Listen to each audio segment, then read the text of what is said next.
Les potes, on dirait bien que j'ai encore fait mes cours chez Courir.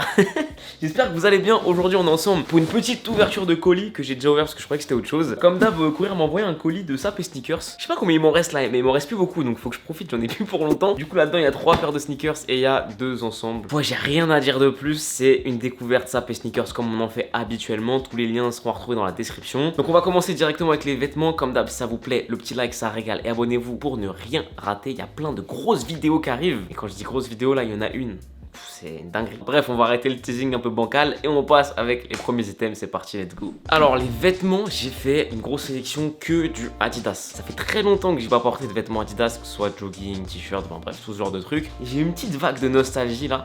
J'avais envie d'ensemble jogging un peu comme c'était tendance quand j'étais au collège, tu vois. Moi, j'étais au collège entre 2009 et 2013. Et à l'époque, c'était la mode des jogging Adidas ensemble complet. Du coup, j'en ai pris 2. J'en ai pris un, du coup, couleur verte, qui est du coup avec la veste comme ça et le pantalon qui est juste là, l'ensemble vert comme ça complet, ça peut être vraiment trop bien. Et aussi j'ai pris la même chose mais en noir du coup avec la veste qui est là, je vais vous la montrer après, et le bas de jogging. Voilà le bas de jogging qui est comme ça du coup avec le Adidas, le logo à fleurs quoi. La veste qui est du coup comme ça, bah comme la verte en vrai, hein, c'est une veste d'un jogging classique Adidas. Et ça mon gars, quand j'étais au collège j'en voulais de ouf, il y en avait partout. Je dis pas que c'était un truc que de cette époque là parce que je sais que à plusieurs époques c'est revenu, c'est reparti, c'est revenu, mais vraiment particulièrement les gens de ma génération ils savent, 2009-2013 là, ça c'était vraiment, il y avait tout le monde qui portait ça. Du coup je l'ai pris en vert et en noir. Vert parce que je porte pas de vert et j'avoue j'avais envie de mettre un petit thème vert. Je trouve ça cool. Là je regarde un peu mes paires derrière, je sais pas trop avec quoi je vais porter ça, mais ouais je suis trop content. Ces 2 ensembles complets Adidas, j'avoue la veste là elle m'a l'air vraiment petite, je sais pas si elle va m'aller. Je pense que la noire qui a une taille au-dessus m'ira mieux, mais ouais les 2 ensembles complets Adidas, je suis refait. Je vous montre un peu comment ça rend à l'écran avec d'un côté le noir, de l'autre côté le vert. D'ailleurs vous pourrez voir les écarts de taille entre les deux peut-être. Je sais pas lequel je préfère, dites-moi en commentaire quelle couleur vous préférez. Noir c'est la facilité, mais vert je sais pas, c'est quand même une couleur classique pour genre d'ensemble. Voilà, c'est tout niveau sable, c'est déjà pas mal, 2 ensembles complets Adidas, mais j'en voulais absolument en ce moment.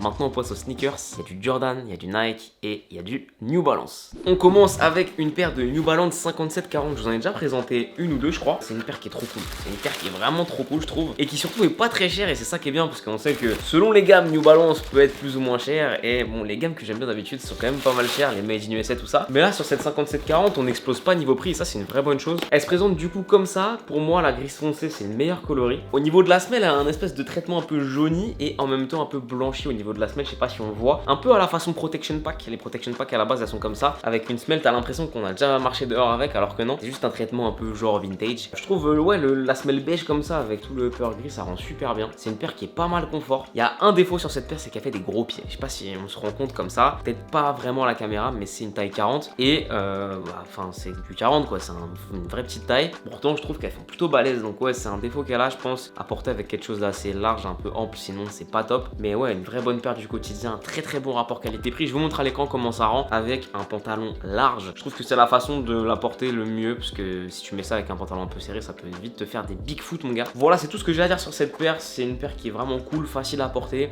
le prix explose pas. Je pense que ça fait partie des paires du quotidien vraiment parfaites. Ensuite les amis, là j'ai fait le rageux, clairement j'ai fait le rageux. Ça fait des années que je vous dis et je vous répète, je ne peux pas porter de Air Force One Low parce que ça me va pas, machin. C'est bon gros, ça y est, on est en 2022, tu portes pas d'Air Force One, tu portes quoi alors? En vrai là il y en avait en stock chez Courir, je me suis dit il faut retester absolument. Donc on verra ce que ça donne, mais du coup j'ai pris une petite paire d'Air Force One blanche.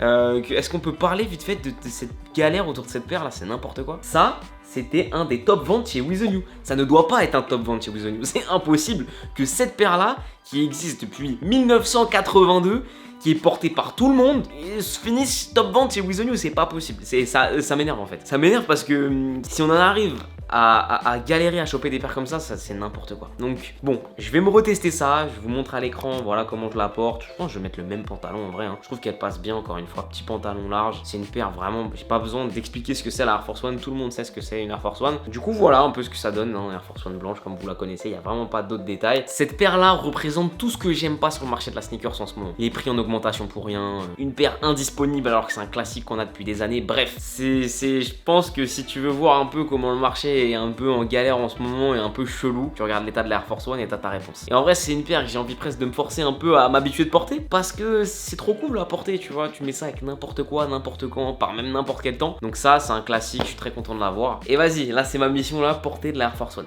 Très bête, hein, parce que tout le monde porte des Air Force One, mais j'en portais jamais d'habitude parce que j'avais le pied trop fin, ça me tenait pas assez le pied. On va trouver des solutions, Coûte que coûte, on va trouver des solutions pour être stylé. Enfin, les amis, dernière paire de cette vidéo, et pas des moindres, quand j'ai fait ma sélection, j'étais étonné de voir qu'il y avait une paire qui était toujours dispo, et c'est cette paire de Jordan 4, qui est surnommée Jordan 4 Evangelion, par rapport, en référence, je crois, au personnage principal d'Evangelion. Je m'y connais pas de ouf, les gars, en manga, tout ça, mais c'est mon gars Ludo, le monteur de la chaîne, qui m'a dit, t'as vu, cette paire-là, elle fait penser à Evangelion. Frérot, j'ai jamais vu Evangelion de ma vie, comme 3/4 des mangas. J'ai vu un manga dans ma vie, c'est Erase, déjà adoré, après j'ai arrêté. C'était une carrière courte, mais intense. Elles sont très bizarres et elle est surtout très chelou. Le daim est chelou. En fait, je sais pas comment vous expliquer, la paire a l'air toute molle. C'est bizarre, elle est chelou gros. Elle est très bizarre. Mais elle a un truc, je trouve. Elle a un truc intéressant. Donc voilà un peu ce que ça donne en détail. Toute la base qui est en daim violet. La semelle verte kaki avec les petites taches de peinture noire, comme on peut souvent trouver sur des Jordan 4. La semelle ici qui est noire. Bon, c'est un mélange de couleurs qui marche bien, je trouve. Juste le orange là au niveau de la languette intérieure, je suis pas super fan. Ouais, pas ouf. Elle est assez particulière. Mais je vous montre comment ça rend au pied. Je suis sûr que ça peut être pas mal. Je l'ai mis avec un cargo vert et je pense avec le rappel du vert kaki ça peut être pas dégueu, et le violet et le vert je trouve que ça marche plutôt bien ensemble. Mais ouais, elle est très bizarre en fait, je sais pas comment expliquer, mais comme je disais, elle a l'air toute molle. Même là vous voyez devant elle est très molle, c'est un peu particulier. J'ai pas trop l'habitude de voir des traitements de matériaux comme ça, mais elle est plutôt intéressante. Je crois que c'est une paire qui a pas non plus explosé. J'ai même presque envie de dire que c'est la Jordan 4 qui a le moins marché depuis au moins 1 an et demi, 2 ans. Pourtant elle a un truc, elle a un truc, elle est vraiment pas dégueu. À voir comment ça vieillit dans le temps, j'avoue j'ai quelques doutes, mais j'étais assez surpris de voir ça dispo chez Courir. Au moment où la vidéo sort, je sais pas si elle est encore dispo, mais ouais, 200 € pour ça c'est chaud. Là je crois que chez Nike on a atteint des seuils de prix qui commencent à être problématiques, et je vois pas mal de mecs, même des youtubeurs américains ou des journalistes sneakers américains qui en parlent notamment sur Twitter, dans certains articles ou dans des vidéos YouTube. C'est compliqué les retail Nike, ça commence à dégoûter de plus en plus de gens. Ça moi honnêtement je vais être totalement transparent avec vous, je la reçois de Courir, je suis très content. Je vais pas mettre 200 € là-dedans en tant que client, c'est beaucoup trop. La Air Max One Crêpe il y a pas longtemps 180 €. Et Jordan 4 en général c'est 225 €, c'est trop. C'est trop et c'est en train de commencer à perdre les gens, et moi le premier. Ouais, je pense qu'il y a un moment où même moi personnellement je vais commencer à plus être client de Nike si les prix retail commencent à continuer d'évoluer comme ça, parce que je vais chez New Balance, j'ai les paires avec des qualités qui sont 2, 3, 4 fois meilleures pour le même prix. Donc à choisir, et en plus moi personnellement en termes de silhouette ça me parle tout autant. Bref, en tout cas je suis très content d'avoir cette paire là. Je sais pas si je vais beaucoup la porter là pour cet hiver, par contre au printemps c'est sûr je vais la sortir. Voilà, c'était mon petit colis Courir, j'espère que ça vous aura plu. Si c'est le cas, n'hésitez pas à me donner votre article préféré dans les commentaires, et évidemment à liker la vidéo. Le week-end prochain les amis, big vidéo, je pense la vidéo la plus importante que j'ai jamais fait sur YouTube. Donc d'ici là, portez-vous bien, à très vite les potes, et ciao.